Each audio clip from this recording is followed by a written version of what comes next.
मुंबई व महाराष्ट्र जिल्ह्यातील ताज्या घडामोडी संबंधित बातम्या पाहण्यासाठी सार्वभौमत्व महाराष्ट्र जनतेचा आवाज या वेब चॅनेलला सबस्क्राइब व लाईक करा आणि नोटिफिकेशन मिळवण्यासाठी बेल आयकॉनला प्रेस करा।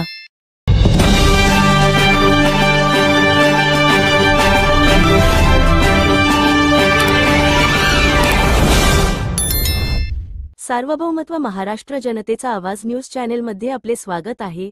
आजच्या महत्त्वाच्या घडामोडी सादर। भारतीय वाघिणींनी उत्कंठावर्धक सामन्यात केली दक्षिण आफ्रिकन टीमचा धुव्वा उडवत महिला विश्वचषक क्रिकेट स्पर्धेवर उमटवली मोहोर। उत्तुंग सांघिक कामगिरीने मिळवलं ऐतिहासिक यश। आयसीसी महिला विश्वचषक क्रिकेट स्पर्धा 2025च्या अंतिम सामन्यात टॉस जिंकत दक्षिण आफ्रिकन महिला संघाने भारतीय महिला क्रिकेट संघाला प्रथम फलंदाजी करण्यास सांगितले।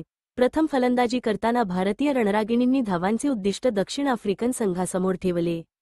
त्यात प्रामुख्याने शेफाली वर्मा 87, दीप्ती शर्मा 58, स्मृती मनधाना 45 तसेच रिचा घोष, जेमिमा रॉड्रिग्ज आणि कर्णधार हरमनप्रीत कौरने त्यांना दिलेली खंबीर साथ यामुळे भारतीय संघाने दक्षिण आफ्रिकन संघासमोर 299 धावांचे लक्ष्य ठेवले।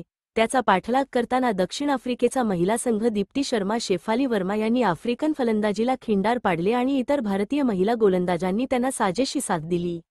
उत्तम सांघिक कामगिरीने भारतीय महिला क्रिकेट संघाने ऐतिहासिक कामगिरी करत आयसीसी महिला विश्वचषक स्पर्धा 2025 पटकावला। समस्त भारतीय महिला क्रिकेट संघाचे मनःपूर्वक अभिनंदन आणि भावी वाटचालीसाठी हार्दिक शुभेच्छा। अशाच महत्त्वाच्या घडामोडी पाहण्यासाठी सार्वभौमत्व महाराष्ट्र जनतेचा आवाज लाईव्ह अपडेट्स चॅनल सबस्क्राइब करा व शेअर करा।